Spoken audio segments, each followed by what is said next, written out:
በስመ አብ ወወልድ ወመንፈስ ቅዱስ አሐዱ አምላክ። አማስሩ ወሰኒዩ ለወርኃ ሰኔ በዛቲ ዕለት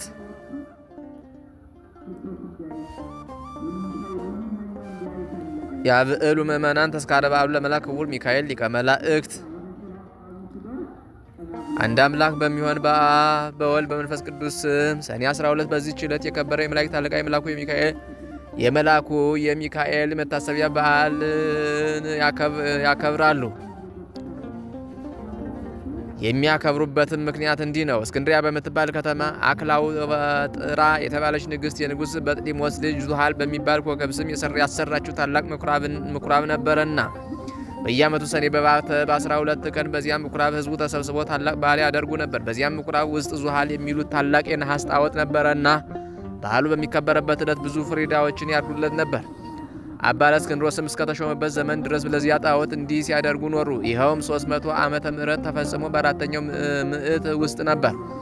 አባ እለእስክንድሮስም በእስክንድሪያ ከተማ ሊቀ ጵጵስና በተሾመ ጊዜ ጻድቅ ቆስጠንጢኖስም በነገሰ ጊዜ የክርስትና ሃይማኖት ስለተስፋፋች ያን ጣዖት ሊሰብረው ወዶ ሳለ ጎስቋሎች ሰዎች ከለከሉት። እንዲህም አሉት፣ እኛ በዚህ ቦታ ይህን በዓል ማክበርን ለምደናል።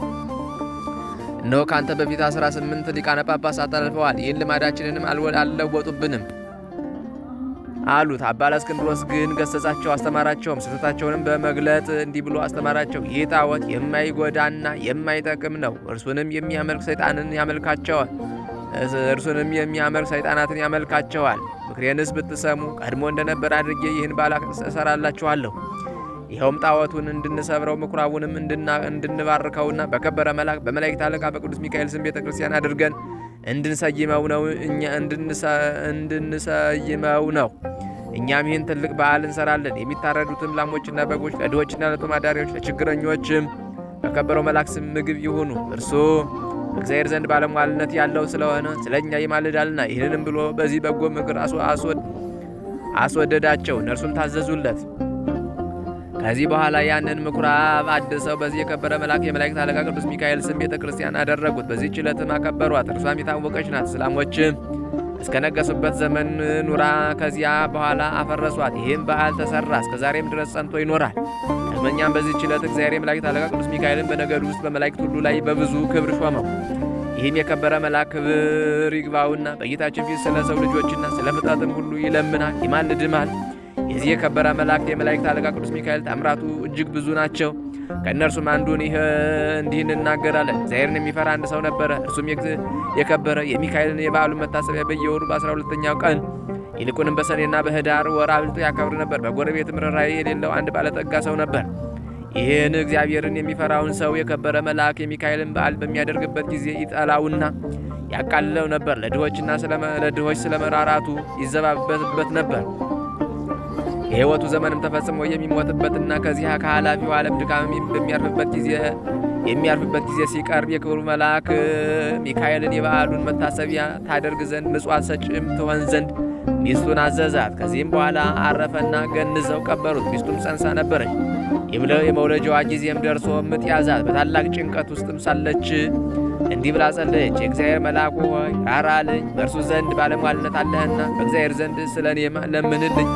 ይህንንም ባለች ጊዜ በቤቷ ውስጥ ብርሃን በራ፣ ከችግርም ዳነች። መልኩ ውብ የሆነ ወንድ ልጅንም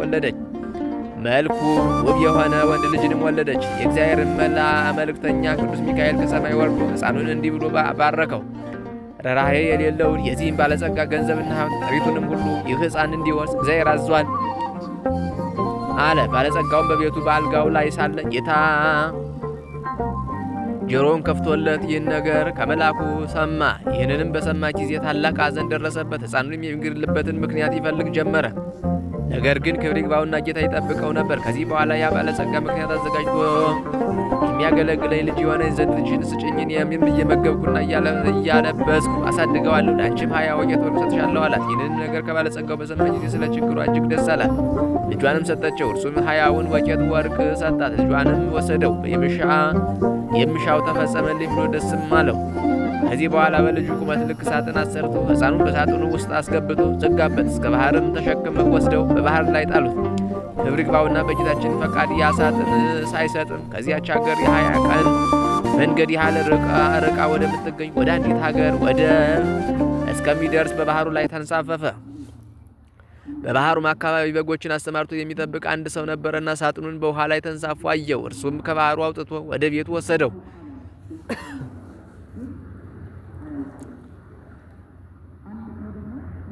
ይህንንም ሳጥን እንዴት እንደሚከፍተው ያስብ ጀመረ። ይህንም ሲያስብ ወደ ባህሩ ይሄድ ዘንድ ጌታችን በልቦናው ሐሳብ አሳደረበት። ወዲያውም ተነስቶ ወደ ባህሩ ሄደና አንድ አሳ የሚያጠምድ ሰው አገኘ።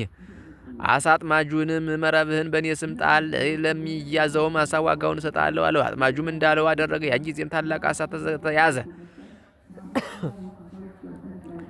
ዋጋውንም ሰጥቶ አሳውን ተቀበለ። አሳውንም ይዞ ወደ ቤቱ ሄደ። ለራትም ይጠብሰው ዘንድ አረደው። በሆዱም ውስጥ መክፈቻ አገኘ። በልቡም ይህ መክፈቻ ይህን ሳጥን ይከፍተው ይሆን አለ። በሳጥኑ ቀዳዳም ባስገባው ጊዜ ፈጥኖ ተከፈተ። በውስጡም ይህን ታናሽ ብላቴና አገኘ። ልጅ የለውም ነበርና ታላቅ ደስ ተሰኘ። ጌታችንንም አመሰግነው። ሕፃኑንም በመልካም አስተዳደግ አሳደገው። ሕፃኑም አድጎ ጎልማሳ ሆነ።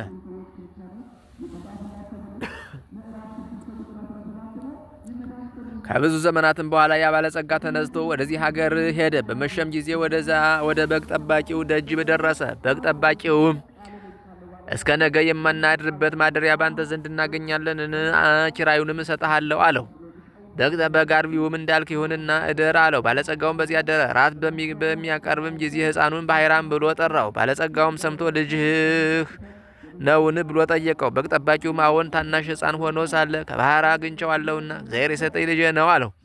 ባለጸጋውም በምን ዘመን አገኘኸው አለው። እርሱም ከ20 ዓመት በፊት ብሎ መለሰለት።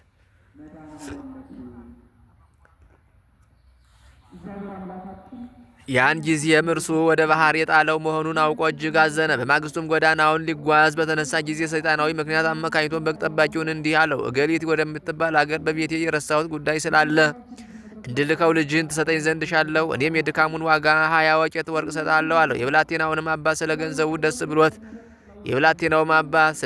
ደስ ብሎት ልጁን ባሕራንን ሰጠው። እንዲህም ብሎ አዘዘው፣ ልጄ ባሕራን፣ ይህ የከበረ ሰው ስለ ጉዳዩ ወደ ቤቱ ይልክ ዘንድ ነው ይዘንዳለውና ና ወደ ቤትህም በሰላም ትመለሳለህ አለው። ባሕራንም አባቴ ሆይ እሺ፣ በጎ ያዘዝከኝን ሁሉ አደርጋለሁ አለ።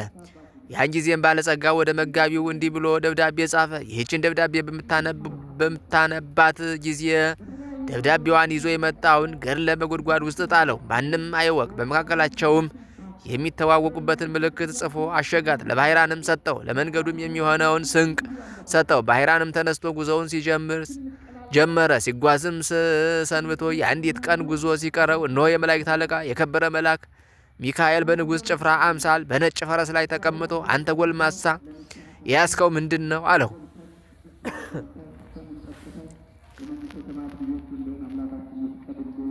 እገሌ ሀገር ወደ ቤተ ያዝከው ምንድን ነው አለው። ወደ ገሌ ሀገር ወደ ቤቱ ለማድረስ ከአንድ ባለጸጋ የተጻፈች መልእክት ናት አለው። ያችን ደብዳቤ ያሳየኝ አለው። እርሱም ስለፈራ ሰጠው። በዚያም ጊዜ የከበረው መልአክ ሚካኤል ያችን የሞት መልእክት ደመሰሳት። በእርሷ ፈንታም በንፋት ለውጦ እንዲህ ብሎ ጻፈ። ይህችን ደብዳቤ ይዞ ለመጣ ባሕራን ለሚባል ሰው ይህች ደብዳቤ ደርሳ በምትነበብባት ጊዜ ልጄ ገሊትን አጋቡት። በውስጥና በውጭ ያለ ንብረቴንና ጥሪቴን፣ ወንዶችና ሴቶች ባሮችን፣ ጠቅላላ ንብረቴን ማውርሻዋለሁና የፈለገውን ሊያደርግ ስልጣን ሰጥቼዋለሁና እኔን አትጠብቁኝ። እኔ ብዙ ዘገያለሁ። የኔ ሹም እገሌ ሆይ በእኔና በአንተ መካከል ይህች ምልክት እነኋት። ከዚህ በኋላ አሽጎ ለባሕራን ሰጠውና ወደ ባለጸጋው ቤት ሂደህ ይህችን ደብዳቤ ለሹሙ ስጠው። በጎዳናም እኔ እንደተገናኘው አትንገረው፣ እንዳይገድልህም ይህን የሞት ደብዳቤ ለውጬልሃለሁ አለው። ባሕራንም እሺ ጌታ ያዘዝከኝን ሁሉ አድርጋለሁ አለ። ባሕራንም ወደ ባለጸጋው ቤት በደረሰ ጊዜ ያችን ደብዳቤ ለሹሙ ሰጠው። ባነበባትም ጊዜ መካከላቸው ያለው ምልክት አገኘ። አስተውሎም እርግጠኛ እንደሆነ አወቀ። ከዚህም በኋላ ለባሕራን ሰርግ አዘጋጅቶ እንደሚገባ በቤተ ክርስቲያን ሥርዓት በተክሊል የባለጸጋውን ልጅ አጋቡት። 40 ቀን ያህልም በደስታና በሐሴት ኖሩ። ከዚህ በኋላ ባለጸጋው ከሄደበት መመለሻው ጊዜ ሆኖ በደስታ የሆነውን የመሰንቆና የእንዚራ ድምፅ ሰምቶ ይህ የምሰማው ምንድር ነው ብሎ ጠየቀ። እነርሱም ስሙ ባሕራን ለተባለ ያንተን ደብዳቤ ላመጣ ጎልማሳ ሰው ልጅህን ገሊትን አጋቡት። እነሆ ለ40 ቀናት በሰርግ ላይ ነው። ገንዘብህንና ጥሪትን ሁሉ ወንዶችና ሴቶች ባሮችንም አንተ እንዳዘዝክ ሰጥተውታል አሉት። ይህንንም በሰማ ጊዜ ደንግጦ ከፈረሱ ላይ ወደቀ፣ በድንገትም ሞተ። በኃይራንም በጎ ስራዎችን የሚሰራ ሆነ። የተገለጠለትና ከመገደል ያዳነው የመላእክት አለቃ የከበረ ሚካኤልን እንደሆነም ሊገድለው የሚሻውን የባለጸጋውን ጥሪቱን ሁሉ ያወረሰውም እርሱ እንደሆነ ተረዳ። የዚህን የከበረ መልአክ የመላእክት አለቃ ቅዱስ ሚካኤልን መታሰቢያ በየወሩ ያደርግ ጀመር። ቤተ ክርስቲያንም ሰራለት። የቅዱስ ሚካኤልን ስዕሉን አስሎ በቤተ ክርስቲያኑ ውስጥ አደረገው። ከእርሱም ብዙዎች ድንቆች ታምራችሁ ተገለጡ። በኃይራንም ቅስና ተሾሙ። እስከ ዕለተ ሞቱ በዚያች ቤተ ክርስቲያን ውስጥ የሚያገለግል ሆኖ ኖረ። በዚህ በከበረ የመላእክት አለቃ ቅዱስ ሚካኤል አማላጅነት ከእናቱና ከአባቱ ከልጆቹም ጋር የዘላለም ሕይወትን ወረሰ። መድኃኒታችን በተነሳበትም ቀን ይህ ክቡር መልአክ ሚካኤል ከውስጠኛው መጋረጃ ውስጥ ገብቶ በክብር ባለቤት ፊት እንዲህ እያለ ይለምናል። እውነት ስለሆነ ቃል ኪዳን በምድር መታሰቢያን የሚያደርጉትን ትምርልኝ ዘንድ ፈጣሪ ሆይ እኔ አገልጋይህና መልእክተኛህ ከቸርነት እለምናለሁ። አንተ መሐሪና ይቅር ባይ ነህና። የክብር ባለቤት ጌታችንም እንዲህ ብሎ ይመልስለታል። የመንፈሳውያን የሰማያውያን መላእክት አለቃቸው ሚካኤል ሆይ መታሰቢያን የሚያደርገውን ሁሉ መሸከም እስከምትችል ከሲኦል 3 ጊዜ በክንፎች ተሸክመን እንድታወጣ እንሆ እኔ አዝዣለሁ። ይህንንም ቃል በሰማ ጊዜ እጅግ ደስ ብሎት የበዓሉን መታሰቢያ ከሚያደርጉት በክንፎቹ ተሸክሞ የእሳቱን ባህር አሳለፋቸው። እነርሱንም ከብቻው ጌታ በቀር የሚቆጥራቸው የለም። ስለዚህም የዚህን ታላቅ የከበረ መላእክት አለቃ ቅዱስ ሚካኤልም የበዓሉን መታሰቢያ ለማድረግ መታገል ይገባናል። እርሱ ከሰይጣን ወጥመድ ያድነን ዘንድ በዘመናችን ሁሉም ይጠብቀን ዘንድ ኃጢአታችንን ያስተሰርይ ዘንድ መከራችንን ያረቅ ዘንድ የምድራችንንም ፍሬ ይባረክ ዘንድ ፈቃዱንም ለመስራት ይረዳን ዘንድ ከእኛ ወገን የሞቱትን ረፍተ ነፍስ ይሰጥ ዘንድ ወደ መንገድ የሄዱ አባቶቻችንና ወንድሞቻችንም ወደ ቤታቸው በሰላምና በጤና ይመልሳቸው ዘንድ በመካከላችንም ፍቅር አንድነትን ያደርግልን ዘንድ እስከ መጨረሻዊቱ ሕቅታ ድረስ በቀናች ሃይማኖት ያጸናን ዘንድ በእግዚአብሔር ፊት ስለኛ ይለምናልና የክርስቶስ ወገኖች የሆኑ መኳንቶችንም ጠብቆ በወንበሮቻቸው ላይ ያጸናቸው ዘንድ የሳቱትንም ወደ ቀናች ሃይማኖት ይመልሳቸው ዘንድ ለእግዚአብሔር ምስጋና ይሁን። እኛንም በዚህ መልአክ አማላጅነት ይማረን ለዘላለሙ አሜን። ሰላም ለሚካኤል መሐሪ ውእቱ ወታዛዚ ለሰብ በዲበ ሰናይቱ ለቀርነ ዝንቱ መልአክ በድምፀ ንፋቱ በከመ ኮነ ቀዳሚ ውስተ ሰማያት እርገቱ ለእግዚአብሔር ይከጉድ ዳግመ ምጽአቱ።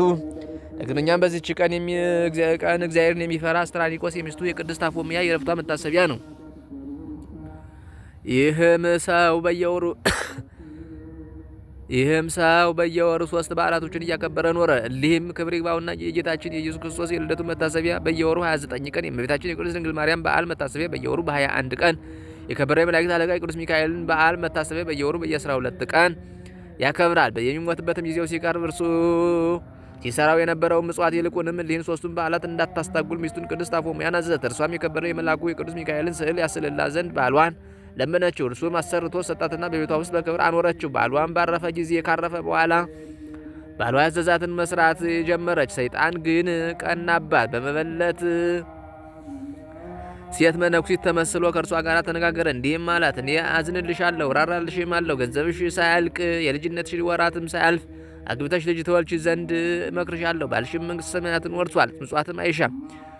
አፎምያም እንዲህ ብላ መለሰለችለት፣ እኔ ከሌላ ሰው ጋር ላልገናኝ በእግዚአብሔር ፊት ቃል ኪዳን አድርጌያለሁ። ርግቦችና መንጢጦች እንኳ ሌላ ባል አያውቁም። በእግዚአብሔር አርአያ ከተፈጠሩ ሰዎች ይህ ሊሆን እንዴት ይገባል? ምክሩንም ባልሰማች ጊዜ አርአያውን ለውጦ በላይዋ ጮኸባት። እንዲህም አላት፣ እኔ በሌላ ጊዜ እመጣለሁ። እርሷም የከበረ የመልአኩን የሚካኤልን ስዕል ይዛ አሳደደችው። ከዚህ በኋላ ሰኔ 12 የከበረ የመልአኩ የሚካኤል በዓል በሚከበርበት ዕለት እርሷም የበዓሉን ዝግጅት ስታዘጋጅ ሳለች ብርሃናዊ መልአክ መስሎ መጣ። አፎምያ ሆይ ሰላም ላንቺ ይሁን፣ እኔ የመላእክት አለቃ ሚካኤል ነኝ።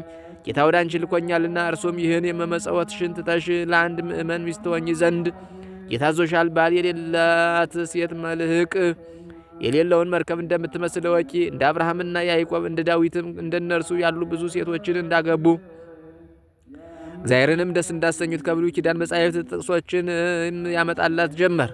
ቅድስት አፎምያም መልሳ አንተ የእግዚአብሔር መልአክ ከሆንክ የመስቀል ምልክት ካንተ ጋራ ወዴት አለ? የንጉሥ ጭፍራ የሆነ ሁሉ የንጉሱን ማኅተም ሳይዝ ወደ ሌላ ቦታ አይሄድምና አለችው። ሰይጣኑም ይህንን በሰማ ጊዜ መልኩ ተለወጠና አነቃት። እርሷም ወደ ከበረው መልአክ ወደ ሚካኤል ጮኸች። ወዲያውኑም ደርሶ አዳናት። ያንንም ሰይጣን ይዞ ይቀጣው ጀመር። ሰይጣኑም ጮኸ፣ ማረኝ ያለ ጊዜም አታጥፋኝ፣ እግዚአብሔር እስከ ዓለም ፍጻሜ ታግሶናልና እያለ ለምነው። ከዚያም ተወውና አባረረው። የከበረ መልአክ ሚካኤልም እንዲህ አላት፣ ብጽዕት አፎምያ ሆይ ሂደሽ የቤትሽን ሥራ አዘጋጂ። አንቺ ዛሬ ከዚህ ዓለም በሞት ትለያለሽና፣ እነሆ እግዚአብሔርም ዓይን ያላየውን ጆሮ ያልሰማውን በሰው ልብ ያልታሰበውን አዘጋጅቶልሻል። ይህንንም ብሎ ሰላምታ ሰጣት። ወደ ሰማያትም አረገ። የበዓሉንም ዝግጅት እንደሚገባ ከፈጸመች በኋላ ወደ ኤጲስቆጶሱና ወደ ካህናቱ ሁሉ ላከች። ወደ እርሷም በመጡ ጊዜ ለድሆችና ለጦማዳሪዎች ይሰጧቸው ዘንድ ገንዘቧን ሁሉ አስረከበቻቸው። ከዚህ በኋላ ተነስታ ጸለየች። የከበረ መልአኩ የቅዱስ ሚካኤልንም ስዕል አንስታ ታቀፋ ሳመችው። ያን ጊዜም በሰላም አረፈች። ለእግዚአብሔር ምስጋና ይሁን፣ እኛንም በጸሎታ ይማረን። የዚህ የከበረ መልአክ የሚካኤል የረድኤቱ ኃይል ሁላችን የክርስቲያን ወገኖችን ይጠብቀን ለዘላለሙ አሜን። ሰላም ለአፎምያ ዘሞአቶ ለምስቴማ በቃለ ትምይንት ሶበ ተቃወማ በዛቲ ዕለት በከመ አደማ ስዕሎ ለሚካኤል እንዘ ታነብር በፍጽማ ውስተ ዘላለም ዕረፍት ፈለሰት እምዛማ። በዚህችም ዕለት ለአባቶች ሊቃነ ጳጳሳት ስድስተኛ የሆነ የእስክንድሪያው ሊቀ ጳጳሳት አባ ዮስጦስ አረፈ። ይህም የከበረ አባት ከእስክንድሪያ ሀገር ሰዎችም የተማረ አዋቂ ሰው ነበረ። እርሱንም ከእናትና አባቱ ከሌሎች ብዙዎች ሰዎች ጋር የክርስትና ጥምቀትን ወንጌላዊ ማርቆስ አጠመቀው። ከዚህ በኋላ አናጉንስጢስነት ሾመው። ከአናጉንስጢስነትም በኋላ ዲቁና ሾመው። በቅዱስ አናኔዎስ ዘንድ እያገለገለው የቤተ ክርስቲያን መጻሕፍትን በመማር አደገ። ሕዝቡንም ሁልጊዜ መክራቸውና ይገሥጻቸው ያስተምራቸውን በቀናች ሃይማኖትም ያጸናቸው ነበር። አባ አብርምዮስም ባረፈ ጊዜ ያለ ፈቃዱ ወሰደው። በእስክንድርያ ከተማ ሊቀ ጵጵስና ሾሙት። በግብፅ ሀገር ያለች ቤተ ክርስቲያንንም በመልካም አጠባበቅ እንደሚገባ ጠበቃት። በወንጌላዊ ማርቆስ ወንበርም 12 ዓመት ከኖረ በኋላ በሰላም አረፈ። ለእግዚአብሔር ምስጋና ይሁን፣ እኛንም በጸሎቱ ይማረን፣ በረከቱም ከእኛ ጋር ትኑር ለዘላለሙ አሜን። ሰላም ለዮስጦስ ማርቆስ ዛጥመቆ ምስለ አቡሁ ወእሙ ባስተላጽቆ ረሲኦ በንጽ ወበቅድስና ልሂቆ በዛቲ ዕለት ዘአልቦ ናፍቆ በድሮ ፈጸመ ወሰለጠ ጻሂቆ። በዚህችም ዕለት ለአባቶች ሊቃነ ጳጳሳት 67ኛ የሆነው የእስክንድርያ ሊቀ ጳጳሳት አባ ቄርሎስ አረፈ። ከእርሱ አስቀድሞ የነበረ አባ ገብረ ክርስቶስ ባረፈ ጊዜ ኤጲስቆጶሳትና የሕዝቡ አለቆች ተስማምተው ወደ እስቄጥስ ወደ አባ መቃርስ ገዳም ወጡ። ለዚህች ለከበረች ሹመትም የሚገባውን እየመረመሩ 2 ወር ያህል ኖሩ። በአባ ዮሐንስ አስጭር ገዳምም የትንቢት መንፈስ ያደረበት ስሙ ገብረ ክርስቶስ የሚባል አንድ ሰው ነበር። ለእርሱም የእግዚአብሔር መልአክ ተገልጦለት እንዲህ አለው፣ ለኤጲስቆጶሳቱ ለዚህች ለከበረች ሹመት የሚገባ ስሙ ጋርጌ የሚባል በመካከላቸው አለና ተዘኑ በላቸው አለው። ያን ጊዜም ቅዱስ ገብረ ኢየሱስ ይህን ነገር በነገራቸው ጊዜ ከዚህ በኋላ ይህን አባት ይዘው ያለ ፈቃዱ በወንጌላዊ ማርቆስ ወንበር ላይ ሊቀ ጵጵስና ሾሙት። እርሱም እጅግ አዋቂ ነበርና በሹመቱ ዘመን ቤተ ክርስቲያን ደስ ተሰኘች። ኤጲስቆጶሳትን፣ ቀሳውስትና ዲያቆናትንም ሾመ። ብዙዎች ቤተ ክርስቲያናትንም አደሰ። ከዚህ በኋላ ለኢትዮጵያ ሀገር አንድ ጳጳስ ሾመ። በእውቀቱና በደግነቱ እጅግ ደስ ተሰኙበት። ብዙዎችን ከክፉ ስራ ወደ በጎ ስራ መልሷቸዋልና እግዚአብሔርንም የሚፈሩ ሆነዋልና በበጎ ስራም ጸንተዋልና ለንጉሱ እንዲሁም ለመኳንንቶቹ ብዙ ሚስቶች ነበሯቸውና እርሱ ስላስተማራቸው ስለገዛቸው ሚስቶቻቸውንና አሰናብተው እንደ ሕጉ በእያንዳንዲት ሴት ጸኑ። የከበረ አባ ቄርሎስም 11 ዓመት ከ3 ወር ተኩል ሲፈጸም ለስጋውና ደሙን ተቀብሎ በሰላም አረፈ። ስጋውንም ወደ አስቄጥስ ገዳም ወደ አባ መቃርስ ደብር ተሸክመው ወስደው ከከበሩ ሊቃነ ጳጳሳት ጋር አኖሩት። ለእግዚአብሔር ምስጋና ይሁን፣ እኛንም በዚህ አባት ጸሎት ይማረን፣ በረከቱ ከእኛ ጋር ትኑር ለዘላለሙ አሜን። ሰላም እብል ለቄርሎስ ሊቅ ጵጵስናሁ ዘኮነ በትንቢተ ብእሲ ጻድቅ ዘዝም አይምር እምስብሐተ ዓለም ርሁቅ በውይዘ ቃሉ ለምለሙ አይጾቅ ወበትምህርቱ ነበሩ ወልህቁ ደቂቅ። ዳግመኛም በዚህች ዕለት የተባረከና የተመሰገነ በሰማያት ያለ ምስጢርን ያየ የኢትዮጵያ ንጉሥ ላሊበላ የዕረፍቱ መታሰቢያ ሆነ። ይህንንም ቅዱስ ወላጆቹ በወለዱት ጊዜ እግዚአብሔርን በመፍራትና በበጎ ስራ ሁሉ አሳደጉት። አድጎ አካለ መጠን ባደረሰ ጊዜ ታላቅ ወንድሙ ንጉሥ ቀናበት። መልእክተኞችንም ልኮ ወደ እርሱ አስመጣው። ምክንያትም ሽቶ ከ3 ሰዓት እስከ 7 ሰዓት እንዲገርፉት አዘዘ። ከዚህ በኋላ በፊቱ እንዲያቆሙት አዘዘ። ባቆሙትም ጊዜ የደረሰበት ጉዳት እንደሌለ አይተው ንጉሱና መኳንንቶቹ ሁሉ አደነቁ። የእግዚአብሔር መልአክ ከግርፋት ሰውሮታልና። ከዚህ በኋላ ወንድሙ ንጉሥ በአንተ ላይ ስላደረግኩት ክፉ ስራ ወንድሜ ሆይ ይቅር በለኝ ብሎ ለመነውና እርስ በርሳቸው ታረቁ። ከዚህ በኋላ እግዚአብሔር መንግስትን አወረሰው። መንግስትንም በያዘ ጊዜ እግዚአብሔርን በሚያገለግልበት ስራ በረታ። ሁልጊዜም ለድሆች፣ ለምስኪኖች፣ ለችግረኞችም ይመጸውት ነበር። ክብር ይግባውና ጌታችንም የፍቅሩን ጽናት ባየ ጊዜ የእግዚአብሔር መልአክ ተገለጠለት፣ ወደ እርሱም ወደ ሰማያት አወጣው። 10ሩን አብያተ ክርስቲያናትም እንዴት እንደሚሰራቸው አሳየው። እርሱም ስራቸው የራሳቸው የሆነ ልዩ ነው። ተመልሶ መንፈስ ቅዱስ እንዳራቀቀው በአስደናቂ ጥበብ አነጻቸው። እሊህም አብያተ ክርስቲያናት አነጸው በፈጸመ ጊዜ መንግስቱን ለወንድሙ ልጅ አወረሰ። ከዚህ በኋላ ክብር ይግባውና ጌታችን ኢየሱስ ክርስቶስ በብርሃን ሰረገላ ተቀምጦ የሚያስፈራ መብረቅን የተጎናጸፉ አእላፋት ሰራዊቶቹን በዙሪያው ሆነው ወደ እርሱ መጥቶ እንዲህ አለ። ወዳጅ ላሊበላ ሆይ ሰላም ይሁንልህ። እኔ በማይታበል ቃል እነግርሃለሁ። ማደሪያ በክብር ሁሉ ከከበሩ 12 ሐዋርያቶች ጋር ይሁን። በጸሎትህና በቃል ኪዳንህ ለሚታመን እምነቱ እንደ ጴጥሮስና ጳውሎስ ደም መፍሰስ ይሆንለታል። ወደ ቤተ መቅደስም የሄደ በኢየሩሳሌም ወዳለው ቤተ መቅደስ እንደሄደ ይሆንለታል። መቃብርህንም የተሳለመ የሥጋዬን መቃብር እንድትሳለመ ይሆንለታል። በየዓመታቱ ወሮች ሁሉ የተራቡትን እያጠገበ የተጠሙትን እያጠጣ መታሰቢያን ለሚያደርግ እኔ የተሰወረ መና እመግበዋለሁ፣ የሕይወትን ጽዋንም አጠጣዋለሁ። በመታሰቢያ ቀንም ዕጣን ወይም ስንዴ የሚያገባውን እኔ በኢየሩሳሌም ሰማያዊት በውስጠኛው መጋረጃ አስቀምጬ ከተቆረሰው ሥጋዬ አቆርበዋለሁ። በአማላጅነትም እየታመነ የገድልህን የቃል ኪዳንህን መጽሐፍ የሚጽፈውን ያንተ ስም በተጻፈበት ቦታ እኔ ስሙን እጽፋለሁ። በፍጹም ልቡ የሚያምን ይህን የማይታበል ቃል የተናገርኩ ሕያው እግዚአብሔር ልጅ እኔ ኢየሱስ ክርስቶስ ነኝ አለው። ላሊበላም ይህን ቃል ኪዳን ስላጸናለት ክብር ይግባውና ጌታችንን አመሰገነ። በምድር ላይ ወድቆ ሰገደ። ጌታችንም ሰላምታ ሰጥቶት በክብር ምስጋና ወደ ሰማይ አረገ። ከዚህ በኋላ ጥቂት ሕማም ታሞ በሰላም አረፈ። ነፍሱንም የብርሃን መላእክት ተቀብለው የዘላለም ሕይወት ማደሪያ ወደሆነ ማረፊያ አስገቡት። እግዚአብሔር ምስጋና ይሁን። እኛንም በጸሎቱ ይማረን፣ በረከቱም ከእኛ ጋር ትኑር ለዘላለሙ አሜን። ሰላም ለላሊበላ ሐናፄ መቅደስ በጥበብ በእብን ይቡስ እንበለ መሬት ርጡብ ነሲዮ መባይተ ማህበ እግዚአብሔር አብ በዘይተአምር ሎቱ ምስፍና ወምግብ ወዝንቱ መዓር ተድላ ነገሥት ወሕዝብ በዕለተ ተወልደ ተአግተ በንህብ።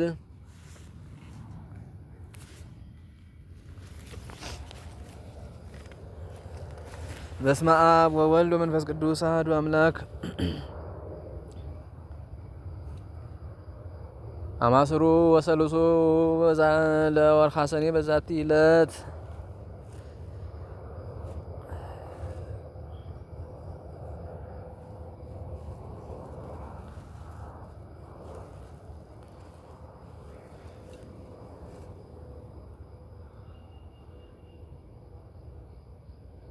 አይረፈ አብ ቅዱስ አባ ዮሐንስ ኤጲስቆጶስ ዘኢየሩሳሌም። ወበዛቲ ዕለት ኮነ ልማዶሙ ለሕዝበ ክርስቲያን ዘብሔረ ግብጽ ከመ ይግበሩ በዓለ ለመልአክ ክቡር ገብርኤል ሰባኬ ዜና ሐዲስ። ወበዛቲ ዕለት ተዝካሩ ለቃይናን ወልደ ሄኖስ። ወበዛቲ ዕለት ካዕበ ተዝካሩ ለአቡሉግ ሰማዕት